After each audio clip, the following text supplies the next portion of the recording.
सत्तामाथि यो यस्तो प्रकारले हमला हुन्छ, जनताको स्वाभिमानमाथि जब कुल्चने कोसिस हुन्छ, जनताहरू एकपटक फेरि चुरमुराएर उठ्छ।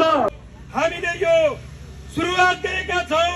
अब नेपालमा सबै नेपाली जनताको पक्षमा अराजकताहरूले जुन हिसाबले नेपाली जनतालाई त्रासदी वातावरण बनाएका छन्, त्यसलाई अन्त्य गर्नको निम्ति आज नेकपा एमाले 793 पालिकामा सन्देश दिन गइरहेको छ। पर्वत जिल्ला मात्रलाई होइन, सिंगो देशलाई सन्देश दिनेछौं। अब नेकपा एमालेको अगुवाईमा मात्रै, नेकपा एमालेको नेतृत्वमा मात्रै यो मुलुकको गणतन्त्र र संविधान रक्षा हुन सक्छ।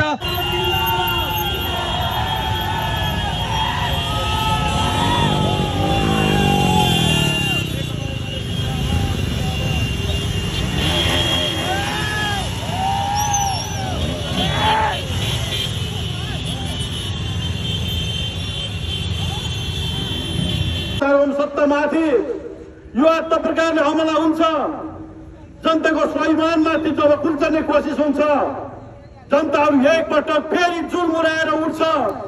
सचेत जनताले यो देशको सार्वभौमसत्ताको रक्षाको लागि, यो देशमा लोकतान्त्रिक गणतन्त्रको रक्षाको लागि, नेपाली जनताको वैधानिक पूर्ण संघर्षबाट प्राप्त भएको संविधानको रक्षाको लागि जस्तो सुकै कठिन परिस्थितिमा पनि उच्च मनोबलका साथ संघर्षको मैदानमा आउन तयार छ भन्ने कुराको सन्देश आज यो सभाले यो दिएको छ, यो र्यालीले दिएको छ।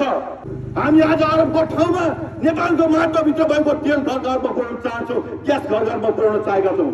हामीले सिंहासनदेखि काठमाडौँ हुँदै देशका पूर्व पश्चिम रेल चलाउनेमा सपना बाँडेका छौँ र सडकको सपना देखेका छौँ। त्यो अनुसारका योजनाको काम हामी अगाडि बढाएका थियौँ। हामी फलाम खानी उत्खनन गरेर, सिमेन्ट खानी उत्खननहरू गरेर यही देशलाई आत्मनिर्भर बनाउने बाटोमा हामी जाँदै थियौँ। केपी ओली नेतृत्वको सरकार यो मुलुकमा सत्तामा आउँदै रहँदाखेरि शिक्षक, कर्मचारी, प्रहरी, प्रशासनले तलब खाने पैसा थिएन। आज यो मुलुकमा बिग्रेको अर्थतन्त्रलाई लयमा फर्काएर फेरि देशमा चाहिँ 5.5% आर्थिक वृद्धिको स्थितिमा देशलाई पुर्याउने काम कसले गरेको थियो? केपी ओली नेतृत्वको सरकारले गरेको थियो कि थिएन? आर्थिक विकासको बाटोमा देश अगाडि बढेको थियो कि थिएन? रोजगारीको अवसरहरू सृजना गर्ने बाटोमा देश अगाडि बढेको थियो कि थिएन? यसलाई देख्न नचाहने तत्त्वहरूले हामीमाथि हमला गरेका हुन्। हामी त्यसलाई बुझेका छौँ। हामी एक गरेर त्यसलाई हिसाब किताब समय आएपछि हामी लिन्छौँ। त्यसका निम्ति तपाईँ तयार रहनको लागि पनि म आग्रह गर्न चाहन्छु। एक समाचारको कुरा गर्नुहुन्छ भने 2-4 जना मान्छे लठेतहरू जो वास्तवमा गजडीहरू छन्, जडियाहरू छन्, वास्तवमा भन्ने हो भनेदेखि समाजमा दुत्कारिएका र समाजले अस्वीकार गरेका, तिरस्कृत गरेका केही व्यक्तिहरूले हातमा मर्टिथोल र पेट्रोल बोकेर घर घरमा आगो लगाउँदै हिँडेका छन्। ती मान्छेहरू आज पनि बजारमा लुक्नु हिँडेको हेर्दाखेरि यहाँको प्रशासनले त्यसलाई हेर्नुपर्छ कि पर्दैन? त्यस्ता मान्छेलाई कारवाहीको दायरामा ल्याउनु पर्छ कि पर्दैन?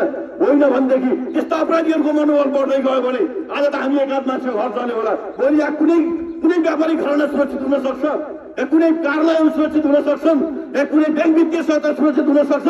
यसतर्फ एक्का छ कि छैन? म त्यस कारणले भन्न चाहन्छु यसतर्फ संवेदनशील बनोस् सरकार। र आज सरकारले मुलुकमा निर्वाचन सम्पन्न गर्छु भनिरहेको छ।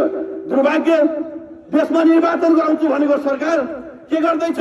नेताहरूलाई स्थान हद तोक्छ। यो डाँडो काटेर बाहिर जान पाइँदैन, नेताहरूलाई स्थान हद तोकेर ऐलान जारी गर्छ। निर्वाचन गराउँछु भनेको सरकारको प्रमुख जेएनजी हजुरआमा के भन्नुहुन्छ? म राजनीतिक दलका नेताहरूको अनुहार पनि हेर्न मन छैन, तिनको अनुहार पनि म हेर्दिनँ भनेर भन्नुहुन्छ। यो मुलुकमा शान्ति सुरक्षाको जिम्मा लिएको, निर्वाचनको जिम्मा लिएको सरकारको प्रधानमन्त्री सुशीला कार्की के गर्नुहुन्छ? आज हस्पिटलमा गएर बिरामीहरूलाई, घाइतेहरूलाई भेट्दै रहँदाखेरि ती कपाललाई कुट्न आउने को थिए, कुन प्रहरीले हिर्कायो, तिनका सम्मति बन्द फस्काउन सक्नु भएन जस्तो अराजक र उद्दण्ड खालको निर्देशन दिनुहुन्छ। यस्ता खालका उद्दण्डहरूको हातमा, यस्ता खालका मान्छेहरूको हातमा राज्य सत्ता पुग्दाखेरि देशका जनता कति असुरक्षित हुन सक्छन् भन्ने कुरा यो सबै कुराहरू देखाइरहेको छ। त्यस कारण हामी भन्न चाहन्छौँ, हामी जनताको बिचमा जान, निर्वाचनमा जानका निम्ति हामीलाई कुनै आइतबार लाग्दैन। जति बेला पनि हामी जनताको बिचमा गएर परिचित हुन तयार छौँ, तर जनताले निर्वाचन भएर वातावरण हुन्छ भन्ने कुराको सुनिश्चितता हुनुपर्छ कि पर्दैन? पर्वत जिल्ला मात्रलाई होइन, सिंगो देशलाई सन्देश दिनेछौं। अब नेकपा एमालेको अगुवाईमा मात्रै, नेकपा एमालेको नेतृत्वमा मात्रै यो मुलुकको गणतन्त्र र संविधान रक्षा हुन सक्छ। फेरि पनि हामीले यो संसद पुनर्स्थापना मार्फत जनताका र जेएनजीहरूले उठाएका केही संवैधानिक व्यवस्थाहरूलाई हामीले संसद मार्फत संविधानलाई पुनर्स्थापना गरेर संविधानलाई संशोधन गरेर फेरि हाम्रा जनताका मागहरूलाई सम्बोधन हुने गरी अर्को एउटा प्रणालीमा लैजान सक्छौँ। त्यसकारणले यो जुन प्रकारले कु गरिएको छ, जुन जनताको अनुमोदन जनताद्वारा अनुमोदित भन्दा पनि सडकका केही हुल्लडबाजका आधारमा, सडकमा धम्की दिएका आधारमा, सडकको धम्कीका आधारमा बनेको यो सरकार कुनै पनि हालत लोकतान्त्रिक हुन सक्दैन, कुनै पनि हालत यो जनताको सरकार हुन सक्दैन। जनताको सरकार त जनताको अभिमतबाट आउँछ, जनताको सरकार त जनताको अभिमतबाट, बक्सबाट, बाकसबाट, मतहरूबाट आउने हो। यो सरकार बलदफ्तीबाट आएको छ, न यसले कुनै संविधानको धारा टेकेको छ, न यसले कुनै संवैधानिक प्रावधानहरूलाई चाहिँ यसले पालना गरेको छ। यिनीहरू विधिको शासनको कुरा गर्दैछन् तर आफ्नै यिनीहरूको निर्माण विधि मार्फत भएको छैन।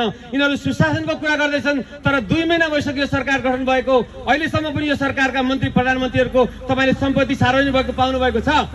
यो देश जलाउने कि चलाउने, यति बेला यो लडाईँ चलिरहेको छ देशमा। हामी यो देशलाई विधिपूर्वक चलाउन चाहन्छौँ। नेकपा एमाले यो देशलाई, मुलुकलाई विधिपूर्वक सञ्चालन गर्न चाहन्छ। हामी चलाउने कुरा गर्दैछौँ, केही अतिवादीहरूले देशलाई जलाउने कुरा गरिरहेका छन्। हामीले यो सुरुवात गरेका छौँ। अब नेपालमा सबै नेपाली जनताको पक्षमा अराजकताहरूले जुन हिसाबले नेपाली जनतालाई त्रासिबे वातावरण बनाएका छन्, त्यसलाई अन्त्य गर्नको निम्ति आज नेकपा एमाले 793 पालिकामा सन्देश दिन गइरहेको छ। हामी भन्न चाहन्छौँ यो मुलुकमा सबै खालका विभेद, अन्याय, अत्याचारको अन्त्य गरी समाजवाद र समतामूलक समाज निर्माण गर्ने एउटै मात्र ध्येय नेकपा एमालेको छ। किसानको मुक्तिको लागि, महिलाको मुक्तिको लागि, जनजातिको र आम मजदुर किसान सबैको मुक्तिको लागि नेकपा एमाले केन्द्रदेखि तल प्रदेश स्थानीय तहमा द्रुत गतिमा काम गर्दै थियो। नेपालमा कम्युनिस्टको झण्डा फहरिने र लोकतन्त्रको रक्षा हुने हिसाबले देशी विदेशी षड्यन्त्रले जुन हिसाबले मुलुकलाई तपाईँको चाहिँ नि एउटा नयाँ खालको चाहिँ नि त्रैमाई गर्ने वातावरण सिर्जना भयो, त्यसको विरुद्धमा हामी गाउँ गाउँबाट उठ्नेछौँ, बस्ती बस्तीबाट उठ्नेछौँ।